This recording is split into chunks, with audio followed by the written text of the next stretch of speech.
थे कारण के जे रीते गई काले एक डेज हाइपर क्लोजिंग अपने एसबीआई स्टॉक पर जोवा मळ्युं छे। નીચલા લેવલ્સથી ખાસી ખરીદારી આપણે અગર ક્લોઝિંગ સમયે જોવો વિરાટ તો સ્ટોકે આપણને આપી છે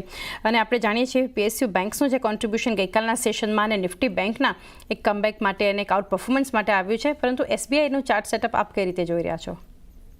એસબીઆઈ મને કરંટ લેવલ પર ઘણું અટ્રેક્ટિવ લાગી રહ્યું છે, કારણ કે ડેલી ચાર્ટ પર આપણે જોઈએ તો સિમેટ્રિક ટ્રાયેંગલનું બ્રેકઆઉટ આપણને બંધ જોવા મળ્યું છે, સારા વોલ્યુમ જનરેટ થતા જોવા મળી રહ્યા છે અને સાથે સાથે જે એક્સપોનેન્શિયલ મૂવિંગ એવરેજીસ છે એની શોર્ટ ટર્મથી લઈને લોંગ ટર્મ બધી નોર્ધન ડિરેક્શનમાં મૂવ થતી જોવા મળી રહી છે, જે દર્શાવી રહ્યું છે કે શોર્ટ ટર્મથી લઈને મિડ ટર્મ સુધીના લેવલ્સ આપણને પોઝિટિવ સાઇડના બનતા જોવા મળી શકે છે।